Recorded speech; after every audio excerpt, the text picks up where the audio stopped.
नमो अरहन्ताणं नमो सिद्धाणं नमो आयरीयाणं नमो छायाणं नमो लोये सवसाहुणं मोक्षमार्गस्य नेतारं वेतारं कर्मभूव्रतां ज्ञातारं विश्वतत्त्वानां विश्वतत्त्वाम् वन्दे वन्दे तद्गुणलब्धये वन्दे तद्गुणलब्धये त्रैकालं। ये मोक्ष शास्त्र नाम का ग्रंथ है, तत्वार्थ सूत्र भी कहते हैं। इसके अपने अभी तक 5 अध्याय हो गए। छठे अध्याय में आश्रव कर्म आ कैसे रहे हैं, जीव के कौन से शुभ अशुभ भाव होते हैं, ये समझने के लिए ये छठा अध्याय है आश्रव तत्व का वर्णन। इस आश्रव तत्व के वर्णन में हमने कितने सूत्र पढ़ लिए? 9 सूत्र कंप्लीट पढ़ लिए। 9 सूत्र वो क्या थे? सबसे पहले समझा कि मन वचन काया का परिस्पंदन जो है वो क्या है? योग। वो योग द्रव्य योग भी होता है, भाव योग भी होता है।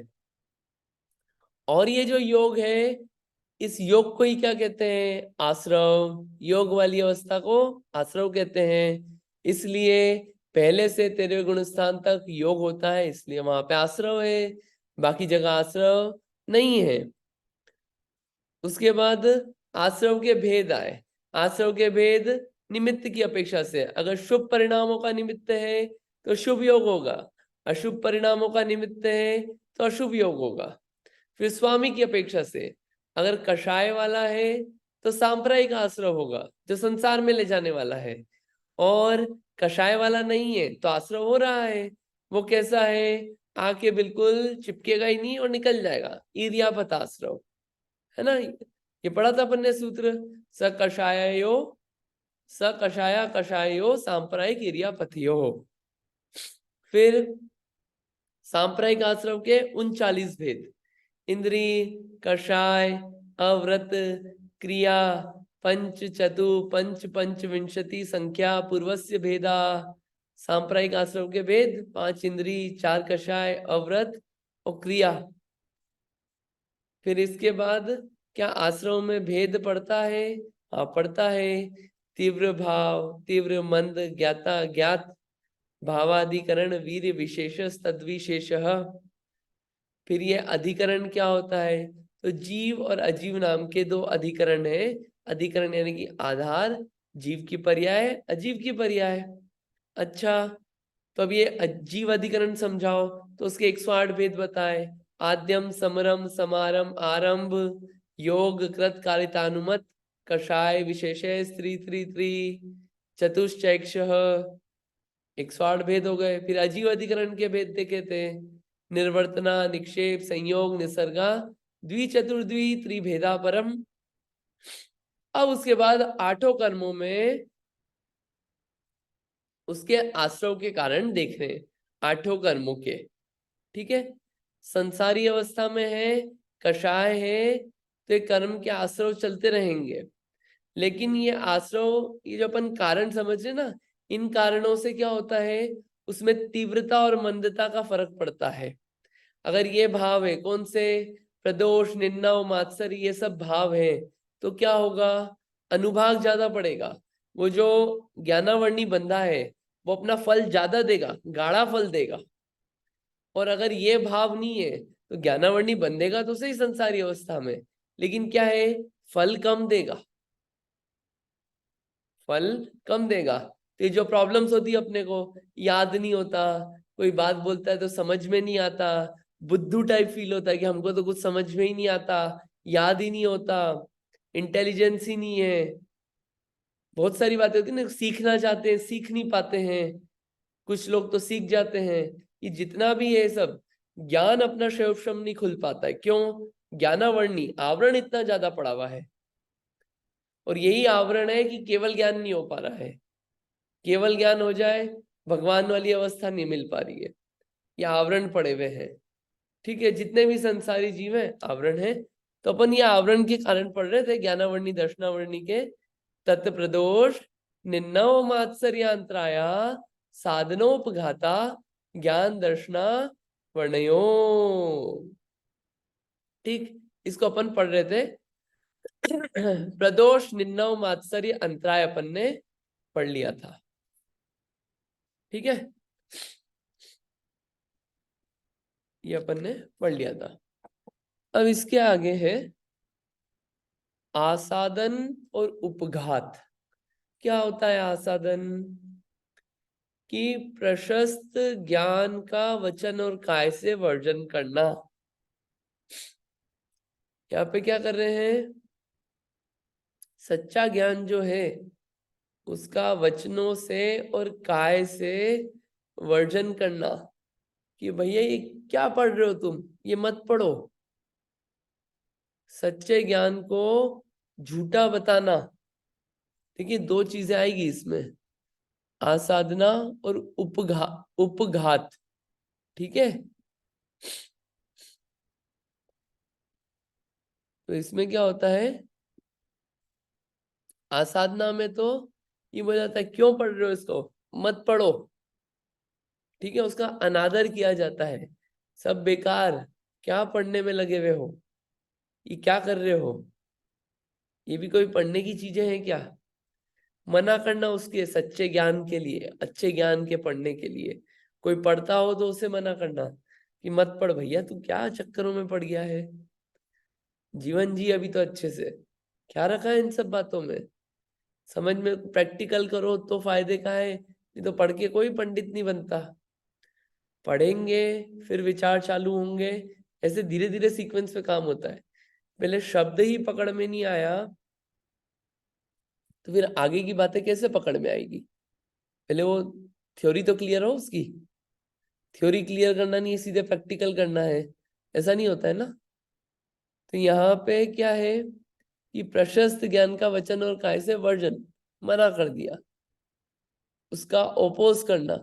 शास्त्र सभा चल रही हो, क्यों लगा ली यहाँ पे शास्त्र सभा? यहाँ पे मंदिर में अलाउड नहीं है, मत लगाओ, मत पढ़ो, नहीं कर सकते। ये सब क्या है? आसाधना, आसाधन है ये सब। और उपघात, प्रशस्त ज्ञान को दूषण लगाना। जो सच्चा ज्ञान है उसको झूठा ज्ञान कहना। अरे तो झूठी बातें सब शास्त्र में लिखी हुई, ये जो बातें करते हैं सब सब बेकार बातें हैं। और क्या करना? यहाँ पे जो भाव है सच्ची बात को झूठा बोल के उसका नाश करने का, ये सब फालतू बातें हैं।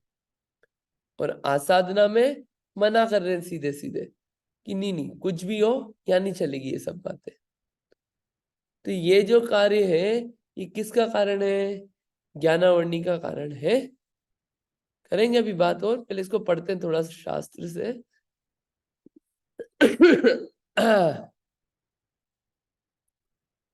आसाधना, ये पढ़िए, क्वेश्चन नंबर 6 और 7 पढ़िए।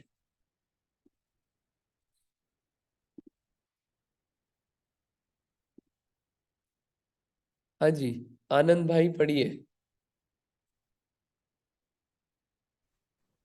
आसादन किसे कहते हैं?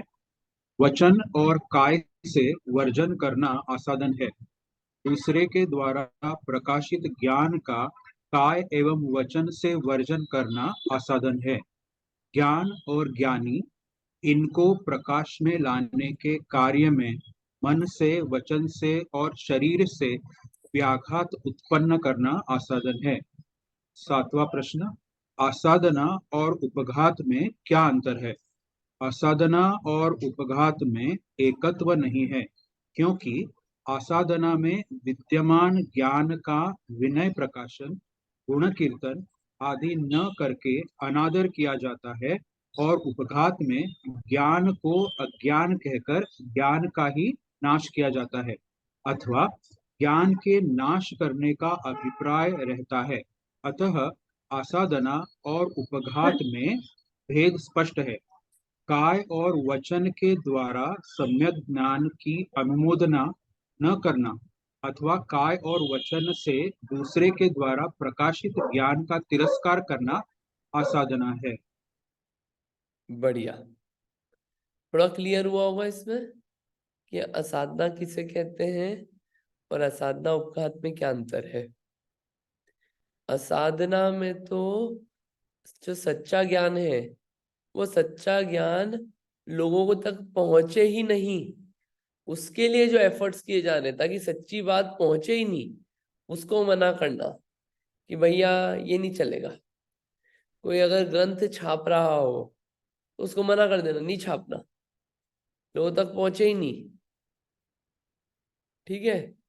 फिर उपघात में सच्ची बात हो उसको बोलना, अरे ये बात है, ये तो झूठी है। रात्रि भोजन किसने देखा कि जीव नहीं होते, जीव होते हैं, सब झूठी बातें हैं, फालतू बातें, ये हटाओ, ये सब बातें क्या लगा रखी है। तो ज्ञान को अज्ञान कहना, मोक्ष जा सकते हैं क्या कोई, कैसी बात कर रहे हो, ये सब झूठा लिखा है मोक्ष जाने की बातें, फालतू बातें सब। ये सब जो विचार हैं, ये सब जो बातें आती है, ये सब क्या है, ये उपघात है। ये सब ज्ञानावर्णी का और क्या करता है, बढ़ाता है आश्रव, आश्रव अनुभाग बढ़ाता है उसमें आश्रव का। ठीक है। ये सब चीजें हैं कि कहीं भी अपन से इस प्रकार का होता हो तो उसमें एक सावधानी आती है लक्षण पढ़ के। यहाँ पे उदाहरण से ज्यादा लक्षण दिए शास्त्र में। अपन लोगों को लगता है कि बहुत सारे अपने को उदाहरण मिल जाए, इन शास्त्र में आपको लक्षण बहुत मिलेंगे। उदाहरण भी नीचे है, लक्षण दे देते ना, अब इसको आप दुनिया भर के सारे एग्जाम्पल्स में लगा लो। अगर ये लक्षण बैठ रहे हैं यानी कि गड़बड़ हो रही है अपने से। अभी अभी बहुत सारी, अब देखो अब लाइन से बातें आएगी, कितने, ये 7 पॉइंट आ रहे, ये पढ़ते हैं। ज्ञानावरण कर्म का आश्रव किन किन कारणों से होता है, ये पढ़िए। हाँ जी रीता आंटी जी बोलिए। जय, मेरा एक क्वेश्चन है भैया हाँ जी। कि जो उपघात हम अभी आपने रीड किया ना, हम्म। तो यहाँ के बच्चे जल्दी से हम जो बताना चाहते हैं ना शास्त्र के दौरान में, तो विदाउट प्रूफ वो मानना नहीं चाहते हैं। तो तो उसमें क्या ये उपघात का ज्ञानावरण कर्म का दोष लगता है उनको? देखिए इसमें भी 2 चीजें हैं। एक वो है जो समझना चाहते हैं, मानना चाहते हैं, लेकिन परीक्षा करके, एक वो थॉट प्रोसेस है। एक थॉट प्रोसेस वो है कि मानना मानना नहीं है, लेकिन क्या है, हर चीज में प्रूफ बताओ, प्रूफ बताओ। ये 2 थॉट प्रोसेस होती है। जिसकी थॉट प्रोसेस ये है कि भैया बस हर चीज में क्वेश्चन करना है, इसलिए एवं ही, मतलब श्रद्धान कुछ भी नहीं करना है, बस क्वेश्चन उठाना है, वो अलग थॉट प्रोसेस वाले लोग होते हैं। हाँ, लेकिन उस विश्वास लाने के लिए किसी प्रकार से बताए तो अब कुछ चीजें होती है कि अब आंखों से नहीं दिखा सकते हर चीज। क्यों? क्योंकि ना अपनी शक्ति इतनी है कि अपन आंखों से दिखा पाए, ना जिसको दिखा रहे हैं उसकी आंखों में इतना दम है। अगर उसकी आंखें इतनी दमदार हो तो उसको उसकी आंखों से दिखा दे, ना उसकी आंखों में दम है ना अपनी आंखों में दम है, तो क्या करें, आगम तीजा नेत्र बखाना। इसलिए हम आगम की मदद लेते हैं कि भैया ये इससे समझ लो। अब फिर भी वो श्रद्धा नहीं करे तो ठीक है, उस जीव का क्या है, ज्ञानावर्णी कर्म का इतना उदय चल रहा है कि वो सच्चे ज्ञान को अभी धारण नहीं कर पा रहा है, समय आने पे धारण कर लेगा। और रही बात है उसको आश्रय होगा कि नहीं, अब वो उसका अभिप्राय क्या है, वो मानने के लिए आतुर है कि मानना ही नहीं चाहता, बस इसीलिए क्वेश्चन कर रहा है। तो दोनों के अभिप्राय से ज्ञानावर्णी कर्म के अनुभाग में अंतर पड़ जाएगा। ज्ञानावर्णी का आश्रय होगा, आश्रय तो हमेशा होता रहता है ज्ञानावर्णी का, लेकिन अनुभाग में फल कितना देगा उसमें कम ज्यादापना हो जाएगा। I hope it answers your question. हाँ, definitely it answers, thank you. क्योंकि क्या है, वो सबको प्रूफ चाहिए, लेकिन जिसको प्रूफ देख रहे हैं उसकी आंखों में भी तो इतना दम हो कि वो देख पाए। अब आंखें तो ऐसी 2 बटन जैसी है, अब उसमें देखना आपको सूक्ष्म चीजें, अरे आपकी आंखों में दम ही नहीं है इतना, कैसे दिखाया आपको, दिखने में तो दिखेगी उसमें, अब दम ही नहीं है, कैसे दिखाएं आपको आंखों में? आंखों की लिमिटेशन से क्या कर सकते हैं? तो एक श्रद्धान होता है कि वो भगवान ने बताया है, उस श्रद्धान से हम चलते हैं, फिर और कुछ साइंटिफिक तरीके लाने का प्रयास करते हैं। ऐसा कार्य होता है चीजों का।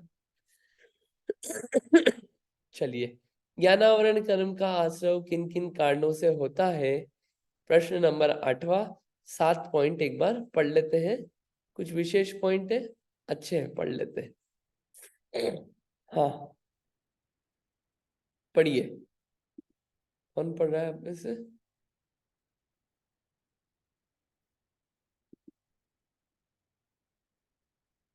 हाँ जी, पढ़िए कुसुम जी।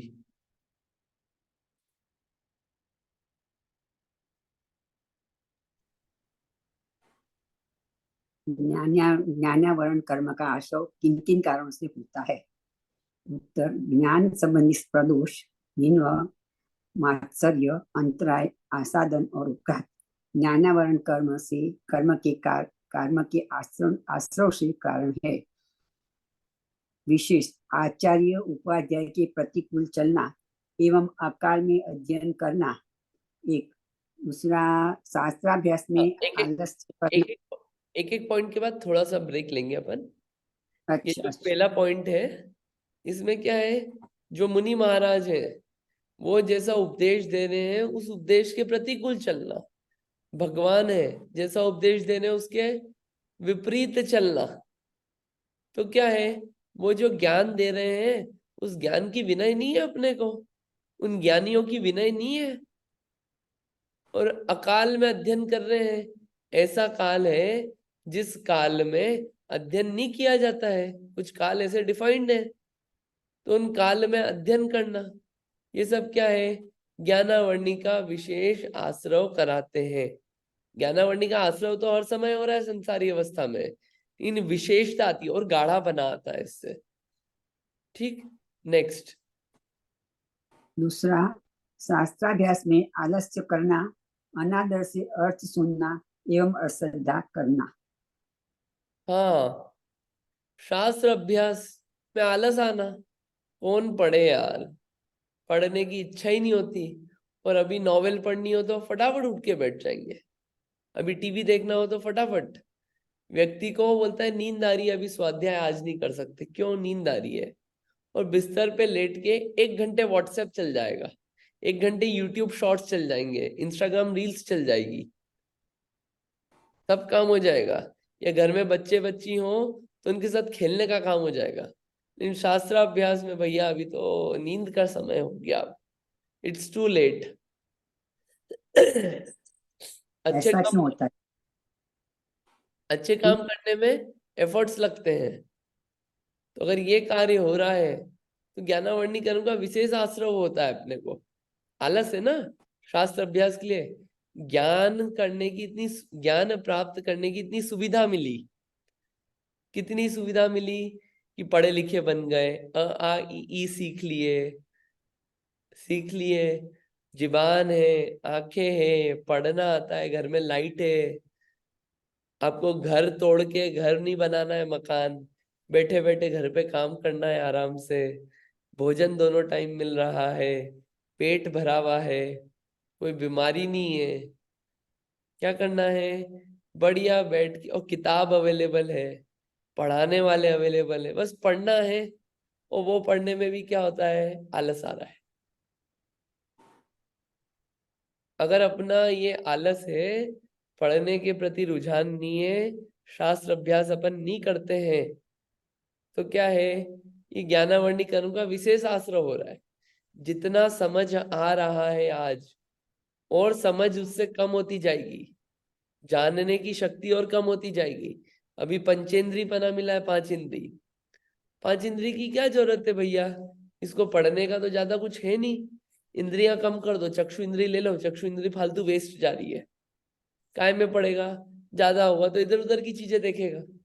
शास्त्र तो पढ़ना नहीं है इसको, शास्त्र तो सुनना नहीं है, ये ले लो इंद्रिया, दो फालतू है इसके पास। शास्त्र तो बोलना नहीं है, तो ये तीनों इंद्रिया ले लो, रसना भी ले लो, चक्षु भी ले लो, कर्ण भी ले लो। शास्त्र अभ्यास तो करना ही नहीं है इस व्यक्ति को।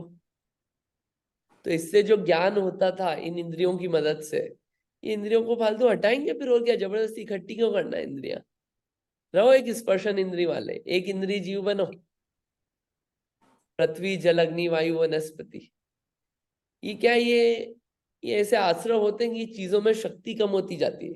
या पांचों इंद्रियां मिल भी गई, क्या होगा कि इन इंद्रियों में शक्ति उतनी नहीं रहेगी कि समझ पाए। आंखें मिल गई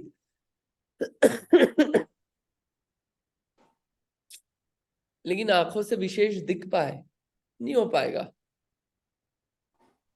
सुनने में अच्छे से आ पाए, नहीं हो पाएगा। सुन लेंगे लेकिन प्रोसेस नहीं होगा अपने को, ये वर्ड्स डिफिकल्ट लगेंगे पढ़ने में। अरे हमको तो समझ में ही नहीं आता। आलस्य का मतलब क्या होता है, अश्रद्धा का मतलब क्या होता है, समझ में ही नहीं आएगा। अर्थ 50 बार समझा देंगे, समझाने वाला बोलेगा अरे कैसा गधा है यार ये। ये ऐसी स्थिति होंगी, क्यों? आलस्य ना, ज्ञान के प्रति अहोभाव नहीं है, मिली हुई चीज के प्रति अनादर से अर्थ सुनना। सुन रहे हैं, कैसे सुन रहे हैं?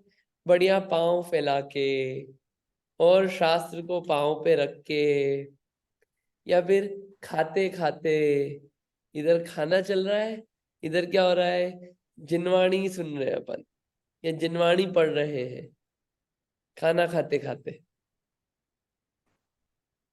ये सब जो है, ये सब क्या है, ज्ञानावरणी का विशेष आश्रय होकर आता है। अगर अपना शास्त्र पढ़ने का नियम नहीं हो तो अपन बहुत बहुत कुएं में गिर रहे हैं अभी। अपने को कुछ समय बाद ऐसा लगेगा, तब मेरे को तो एक ही चीज लगती है, बहुत सिंपल चीज। अपने को अगर भय हो कि शास्त्र पढ़ लेंगे तो क्या होगा, फॉलो करना पड़ेगा चीजें, छोड़ दो वो डर। जैन हो गए ना नाम से जैन है ना अपन, तो एक्चुअल में अपने आप को एजुकेट तो कर ले अपन, अनपढ़ तो नहीं रहे अपन। वरना अपन भी अनपढ़ नाम के जैन है, और जैन के बारे में कुछ पूछे तो भैया हम तो अंगूठा छाप है, हम तो अनपढ़ है, हमको कुछ नहीं आता। क्यों? हमने पढ़ा ही नहीं जैन धर्म के बारे में। अरे जान तो ले अपन कभी, ताकि अपने जब बड़े हो जाए या बूढ़े हो जाए तो एटलीस्ट ये नहीं हो कहने को काश पढ़ लेते, काश कोई समझा देता, आज कुछ काम आता। पढ़ के रख लो, यूज करना है कि नहीं करना वो आपके हाथ में है, जान तो लो। शास्त्र पढ़ने का एक एफर्ट तो डाल ले पर। और पढ़ने में भी क्या होगा, आज सुना एक प्रवचन, कल सुना किसी का दूसरा प्रवचन, परसों सुना तीसरे का कोई सा प्रवचन, सब खिचड़ी बन जाती है। एक व्यवस्थित सीक्वेंस में ग्रंथ पढ़ने का अपना उपक्रम चले। सुनो आप साइड में सब सुनो, कोई दिक्कत नहीं है, लेकिन एक ग्रंथ अपना व्यवस्थित चलना चाहिए एंड टू एंड। वो कोई सा भी हो ग्रंथ, पद्म पुराण ले तो पद्म पुराण आप एंड टू एंड पढ़ो, ग्रंथ बहुत अच्छा ग्रंथ है। आदि पुराण एंड टू एंड पढ़ो आप। तत्वार सूत्र एंड टू एंड पढ़ो, उससे पूरा भाव जो है, पूरा भाव समझ में आता है कि आचार्य बताना क्या चाह रहे हैं, बातों को कनेक्ट होती है सारी पिक्चर। वरना ऐसा हो कि क्या करा कि भैया 5 मिनट देखी राम और श्याम मूवी, 5 मिनट देखी सीता गीता, 5 मिनट देखी हम आपके हैं कौन, 5 मिनट देखी जुड़वा, 5 मिनट देखी हीरो नंबर 1। अब बताओ क्या मजा आएगा उसमें? ऐसा नहीं होता है ना। एक ग्रंथ पूरा व्यवस्थित पढ़े अपन, पूरा क्रम से पढ़ाई चले। छड़ाला पूरा पढ़े, तत्वार सूत्र पढ़े, द्रव्य संग्रह पढ़े, आदि पुराण, पद्म पुराण, और प्रवचन सार जी, पंचास्तिकाय जी, गोमट सार जीव कांड, गोमट सार कर्म कांड, समय सार जी, नियम सार जी, न्याय दीपिका, और भी अनेकों ग्रंथ है। से ग्रंथ अपन सीक्वेंस में पढ़े पूरे, और मूल ग्रंथ ले ठोस। ऐसा नहीं कि आज ये किताब नहीं छपी तो ये पढ़ ली, आज वो पढ़ ली। मूल ग्रंथ पढ़े, और मूल ग्रंथ ठोस ठोस होते हैं वो बिल्कुल, उसमें पूरी बात सर्वांग से मिलेगी आपको। तो ये अपने को पूरा उपक्रम करना चाहिए। अगर नियम नहीं हो अपना शास्त्र पढ़ने का, अगर नियम नहीं है अपना, तो कम से कम 10 मिनट का नियम ले कि 10 मिनट हम पढ़ेंगे, भले ही समझ में नहीं आए, पढ़ेंगे हम तो भैया, रीड करेंगे। अब आसान ग्रंथ लो ना, क्या दिक्कत है? पद्म पुराण लो, कहानी पढ़ो, कहानी में इंटरेस्ट है तो। छड़ाला पढ़ो, वो नहीं तो आप तत्वार सूत्र पढ़ो, द्रव्य संग्रह पढ़ो, और भी अनेकों ग्रंथ हैं। आप अपना इंटरेस्ट बताओ, उस इंटरेस्ट के अकॉर्डिंग ग्रंथ है। जैन धर्म के पास बहुत सारा खजाना है पढ़ने का। पढ़ने वाले लोग चाहिए।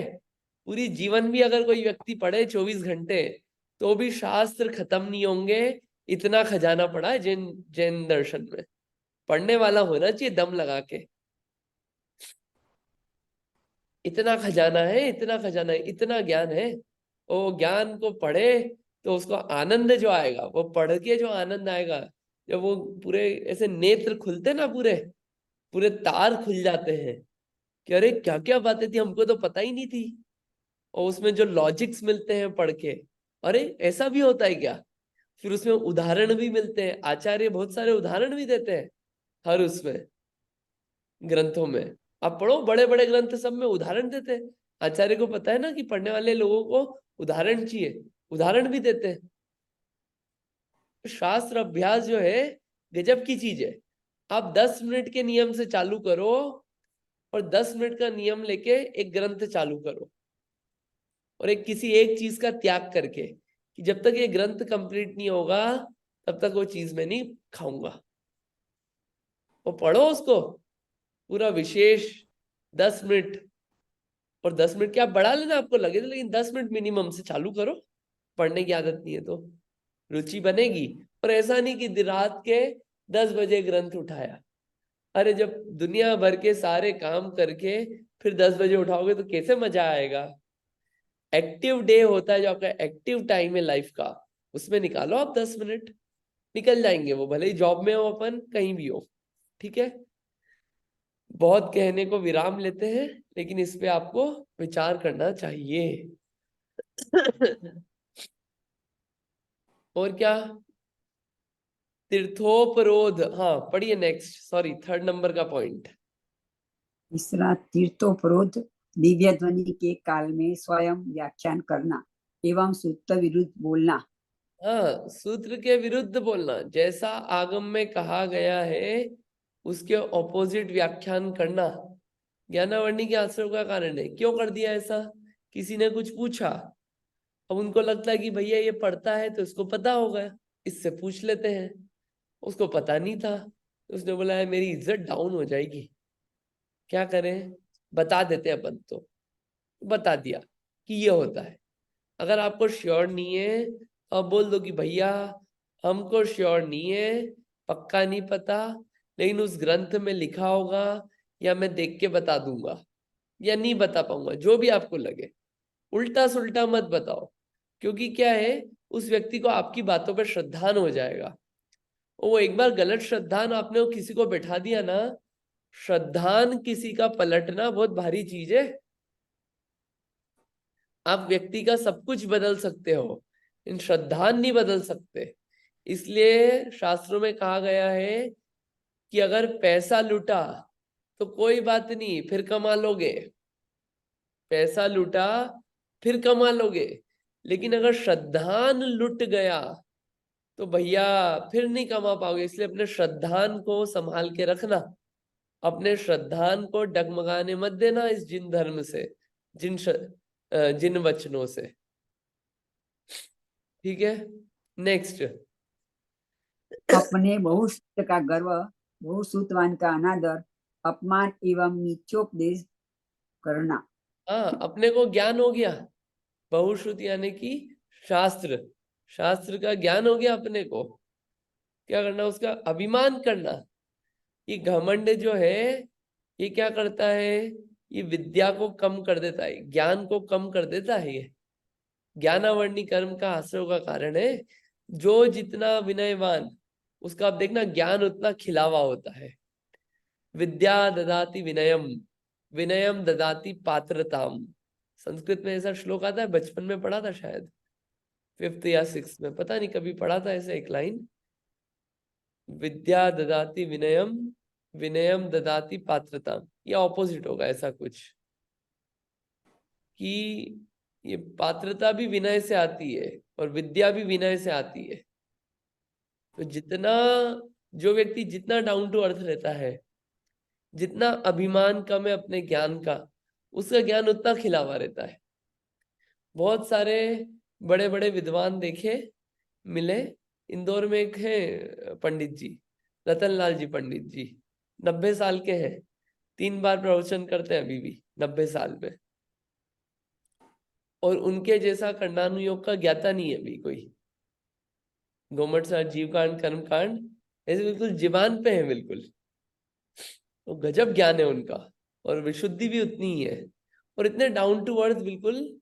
आप उनसे जाके कभी बात करो, लगेगा ही नहीं बहुत बड़े विद्वान है। उनकी बात, उनसे बात करने के लहजे से बहुत सिंपल, अभिमान नहीं है। और भी ऐसे आप मुनि महाराज को देखना, कुछ मुनि महाराज बहुत सिंपल होते हैं, ज्ञान इतना अधिक है, उसको बहुत समाहित करके रखते हैं अपने अंदर में।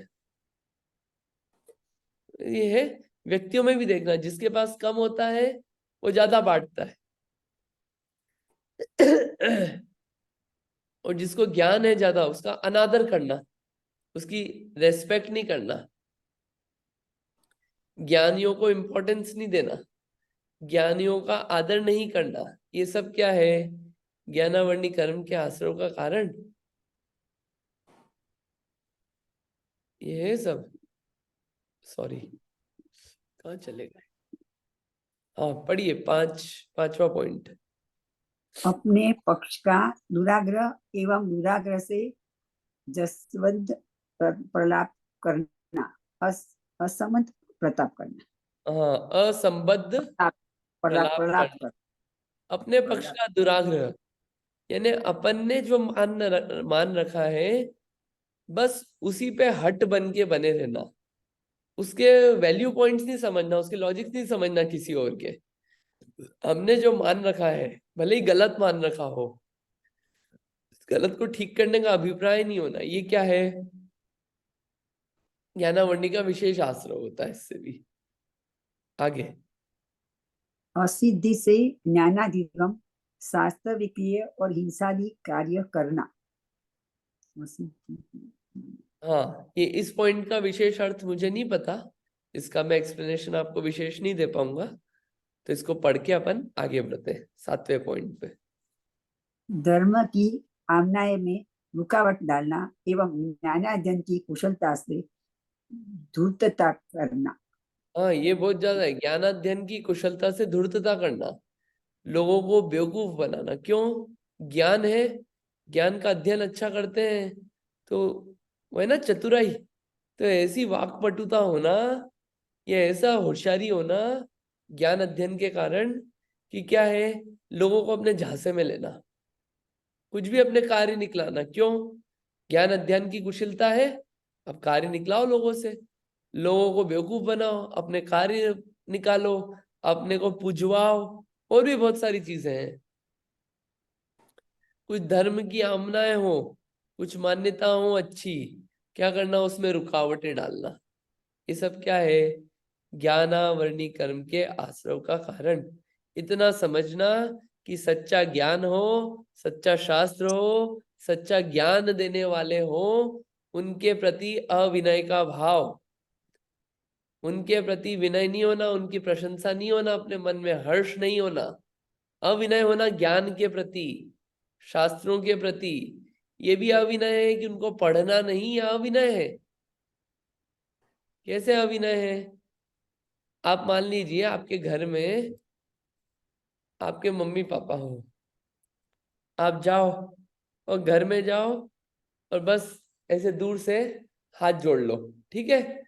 और क्या हुआ? अपने कमरे में जाके सो गए, फिर आए, हाथ जोड़ लिए, सो गए। वो कुछ बोलना चाह रहे हो, वो सुने ही नहीं हम तो ये विनय है कि अविनय? वो बोले कि बेटा सुन तो, नहीं नहीं, बस हाथ जोड़ लिए और निकल गए। तो ये विनय है कि अविनय? अविनय।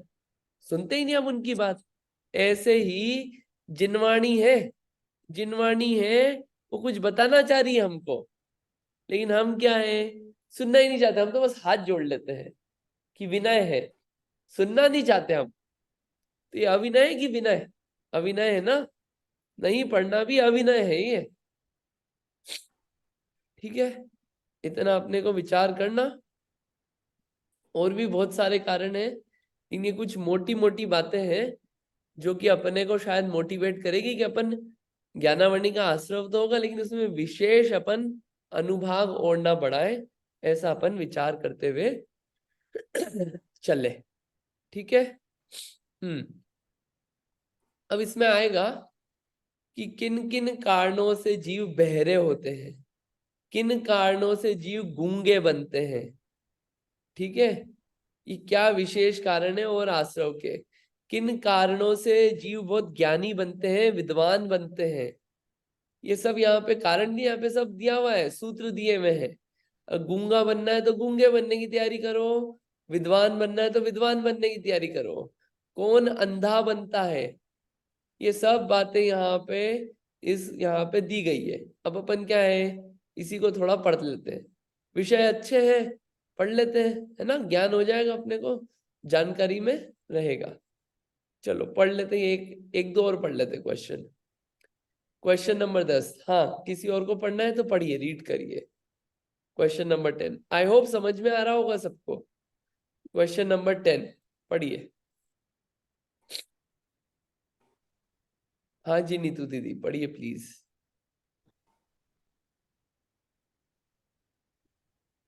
किन कार्यों को करने से जीव गूंगा होता है? उत्तर, जो स्वेच्छानुसार आगम विरुद्ध बोलते हैं, मिथ्या शास्त्र पढ़ते हैं, विकथा आदि करते हैं, असत्य तथा क्रोधादि पूर्ण भाषण करते हैं, तथा मल मूत्रादि और भोजन आदि करते हुए बोलते हैं, वे ज्ञानावरण कर्म के वश से परलोक में गूंगे होते हैं, अर्थात उनके ज्ञानावरण कर्म का बंध होता है। जो लोग व्यर्थ में ही स्त्री चर्चा आदि विकथाओं को प्रतिदिन कहा करते हैं, दोषहीन अरहंत देव शाह सच्चे गुरु तथा धर्मात्माओं में दोष लगाते फिरते हैं, पाप शास्त्रों को पढ़ते पढ़ाते हैं, अपनी इच्छा अनुकूल यश एवं प्रतिष्ठा प्राप्ति के लिए अस्थिर चित्त होकर, श्रद्धा एवं विनय से रहित होकर जैन शास्त्रों को स्वयं बांचते हैं, धर्म सिद्धांत के परमोत्तम तत्वार्थों को कुतर्कों के द्वारा दूसरों को समझाने की दुष्चेष्टा में तत्पर रहते हैं, वे ज्ञान रहित मूर्ख ज्ञानावरण कर्म के उदय होने के फल से बोलने में असमर्थ मूक गूंगे होते हैं। ये पार्श्व पुराण और महावीर भगवान के पुराण से कुछ बातें निकाली गई है इसका आंसर करने के लिए। क्या है कि मुख मिला, अब मुख का उपयोग किस लिए किया बोलने का, कि भैया शास्त्र से विरुद्ध बातें बोलना चालू कर दी, उल्टी बातें, गलत बातें, ठीक है।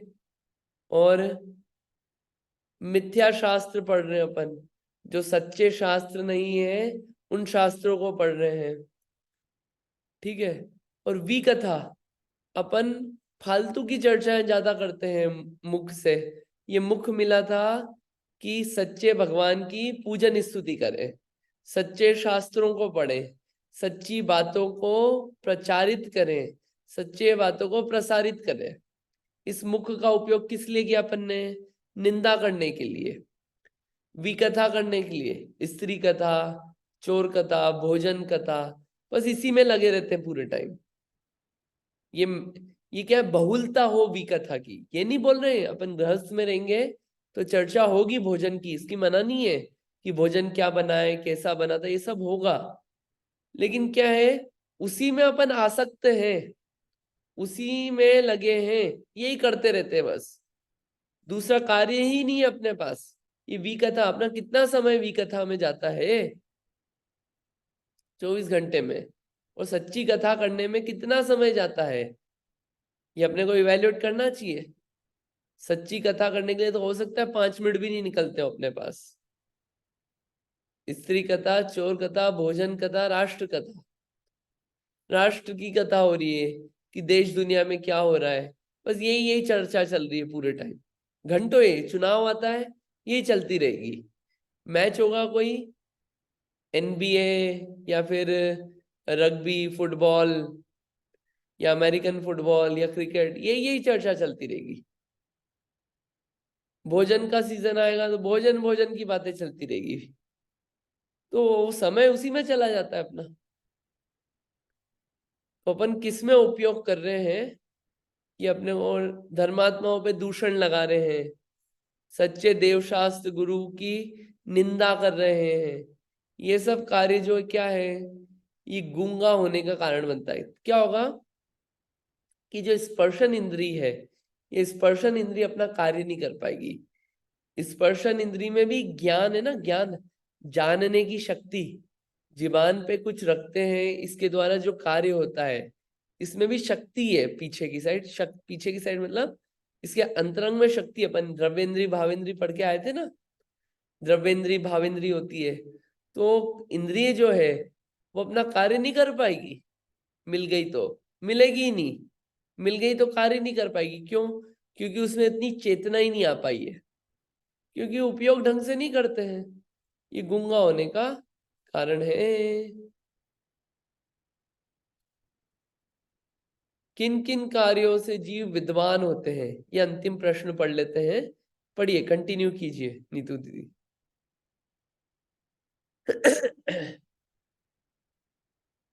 जी। प्रश्न, किन किन कार्यों को करने से जीव विद्वान होते हैं?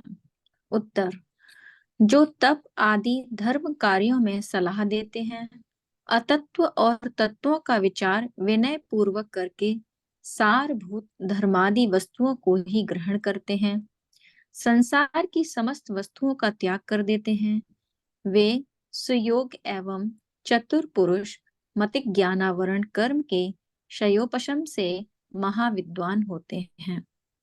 जो स्वयं जिनागम को सदैव पढ़ते हैं, दूसरों को भी पढ़ाते हैं, काल आदि कालाचार विनयाचार आदि 8 विधियों से जिनवाणी का व्याख्यान करते हैं, धार्मिक उपदेश से अनेक जीवों को ज्ञान प्रदान करके नित्य धर्म कार्य में तत्पर रहते हैं, कल्याणकारी सत्य वचन बोलते हैं, असत्य नहीं बोलते हैं, वे श्रुत ज्ञानावरण कर्म के मंद हो जाने से महाविद्वान होते हैं। नोट, सुभग, दुर्भग, सुंदर, कुरूप आदि के आश्रमों के कारण देखें पाश पुराण, महावीर पुराण। इन पुराणों में इन सब चीजों के कारण भी मिलते हैं। वो क्या, स्टोरी बताते हैं और स्टोरी से ही फिर वहीं के वहीं आपको मेन बात भी बता देते हैं। सब बातें मिलती है पुराणों में, सिर्फ स्टोरी नहीं, स्टोरी से लर्निंग्स भी मिलती है। विद्वान कि भैया जो तत्व की बातें बताएगा, सच्ची बातें बताएगा, तप करने की सलाह देगा, और संसारी की जो चीजों का जितना त्यागी होता है उतना ज्यादा विद्वान होता है वो। जो जितना ज्यादा चीजों में लगा हुआ रहता है संसार की, वो उतनी उसकी विद्वत्ता कम होती है। जो खुद पढ़ता है और दूसरों को पढ़ाता है, दूसरों को ज्ञान देने से भी आपकी विद्वत्ता बढ़ती है। क्यों? इसलिए नहीं कि अपने को विद्वान बनाना बताना है लोगों को, इसलिए कि जो अपन पढ़ रहे हैं अपना तो फायदा हो ही, पढ़ने का विशेष, लेकिन जीवों का भी और कल्याण हो। आपके निमित्त से हो सकता है लोग ग्रंथ पढ़ ले, साथ के साथ लोगों को क्या है, कंपनी चाहिए रहती, कंपनी। कई बार अकेले मन नहीं लगता है तो क्या करना है, चलो कंपनी ले लेते हैं। क्या करें, चलो एक ग्रुप बना लेते हैं जिसमें साथ में पढ़ेंगे। तो ये पढ़ने पढ़ाने का कार्य चलता हो व्यवस्थित विनय से जिनवाणी का, है ना, धार्मिक उपदेश, सत्य वचन बोलते हो, असत्य वचन नहीं बोलते हो, श्रुत के प्रति बहुत विनय भाव हो, ये जिनवाणी के प्रति बहुत विनय भाव हो, वो व्यक्ति विद्वान बनता है, वो व्यक्ति महाविद्वान होता है, ऐसा शास्त्रों में कहा गया है। ठीक है, और भी बातें हैं, आपको जल्दी पढ़ना हो तो आप इसमें से पढ़ लेना, लेकिन अब क्या है, समय हो रहा है। और देख लें एक, ये भी देख लेते हैं, किन किन कार्यों को करने से अंधे होते हैं, अंधे क्यों बनते हैं, अंधे क्यों बनते हैं? पढ़िए, कंटिन्यू करिए। किन किन कार्यों को करने से अंधे होते हैं? जो बिना देखे ही दूसरे के दोषों को आंखों देखा बतलाते हैं, कटाक्ष के लिए नेत्रों के विकार उत्पन्न करते रहते हैं, पर स्त्री के स्तन भागादि गुप्तांगों को टकटकी बांधकर देखते देखते भी नहीं अघाते, कुतीर्थ कुदेव तथा कुलिंगियों का आदर करते हैं, वे दुष्ट नेत्र वाले पुरुष दर्शनावरण कर्म के उदय होने के फल से अंधे होकर अत्यंत दुख को भोगते हैं। अंधे, आंख मिल गई लेकिन क्या करें, उन आंखों में शक्ति नहीं है जानने की, ज्ञान का उघाड़ इतना नहीं है आंखों में, क्या करें, दिखता नहीं आंखों से। क्यों हुआ ऐसा? क्या है कि कोई गलत बात हुई हो या कुछ भी बात हुई हो, क्या बोलते हैं कि मैंने देखा, देखा वेखा नहीं होगा, लेकिन क्या है, और इधर उधर से सुना और दो लोगों को और बताया। क्यों बताया? बस ऐसे गॉसिप करने की आदत है। अरे मैंने खुद ने देखा है ऐसा। अरे फिर स्त्री क्या पुरुष जो हैं वो अपने से पराई स्त्री वगैरह आदि को देखना बुरी नजरों से, या स्त्रियों का पुरुषों को देखना उस प्रकार के भावों से, वो सब क्या है, वो अंधे होने का कारण बनता है। सिर्फ लाइव नहीं, वीडियोस में भी उस तरह के भाव से जो देखा जा रहा है, वो सब क्या है, वो सब कारण है। वो कारण बनेगा सब इकट्ठा होके। इकट्ठा कितना हो जाता है अपने लाइफ टाइम में, अपन कितना इकट्ठा कर लेते हैं ये सब। फिर कुतीर्थ कुदेव कुलिंग, इन सबको क्या करना, इन सब का आदर करना। सच्चा लिंग नहीं है, सच्चे गुरु नहीं है, सच्चे देव नहीं है, सच्चा तीर्थ नहीं है, लेकिन क्या, उसकी बहुत आदर करना, उसको बहुत देखने जाना बार बार। क्या, आज तो इस तीर्थ गए थे हम, कहा, महाबलेश्वर। आज कहाँ गए थे, वो वैष्णो देवी, ये और जो भी सच्चे तीर्थ नहीं है, उनके प्रति बहुत विशेष आदर होना, देखने जाना बार बार। इन आंखों का उपयोग आपने नहीं किया ना व्यवस्थित। किस लिए मिली थी ये आंखें? ये आंखें मिली थी कि सच्चे लिंग को देखते, निर्ग्रंथ लिंग को देखते, वितरागी जिनबिंब को देखते, वितराग मार्ग को बताने वाली जिनवाणी को पढ़ते। ये इसलिए आंखें मिली थी। उन आंखों का इसलिए तो उपयोग किया नहीं और काम किया उल्टा। अब उल्टा किया तो क्या किया, ये जो आंखें खुली है ना, ये बंद हो जाएगी। अब कितनी इकट्ठी होती जाती है अपन एक्चुअली, अपन विचार नहीं होता है अपने लाइफ टाइम में अपन कितना इकट्ठा करते हैं इन सब चीजों को। और फिर जब वो उदय में आता है तो लगता है अरे यार ये क्या हो गया अपने साथ। ये सब कारण है। इन विशेष कारणों से बचना चाहिए, बचना ही चाहिए, वरना ये सब डुबाने वाली चीजें हैं, डुबा के ही मानेगी। ये डिप्रेस करने के लिए नहीं है सब बातें, ये सब बातें उत्साहित करने के लिए है कि अगर अपन कहीं फंसे हुए हो तो निकल जाए। डिप्रेस होने के लिए नहीं है सब बातें कि अरे हम ऐसे हो जाएंगे, हम ऐसे हो जाएंगे। ऐसे हो नहीं जाएंगे, निकलो उससे बाहर। वहां डिप्रेस होने से थोड़ी कुछ होएगा। ठीक है, ये विचार करना। और भी बहुत सारी बातें हैं, आपको पढ़ना हो तो आप इसमें से और पढ़ना। बाकी अगली बार अब अपन क्या पढ़ेंगे, असाता वेदनी। ये ज्ञानावर्णी दर्शनावर्णी हो गया। आप विचार करना अब इस पे, बहुत सारी बातें बता दी, आप विचार करना इन्हीं पे। ठीक है, असाता वेदनी के आश्रव का कारण क्या है, सूत्र नंबर 11, ये अगली बार से अपन विचार करेंगे। ठीक है, आज इतना ही रखते हैं। अभी अपन जिनवाणी स्तुति कर लेते हैं। जा वाणी के ज्ञान से सूझे लो कालो, सो वाणी मस्तक नमो सदा देता हूँ ढोक। है जिनवाणी भारती तो है जपो दिन रैन, जो तेरी सरना गए सो पावे सुख चैन। जिनवाणी माता की जय। 9 बार नमोकार मंत्र।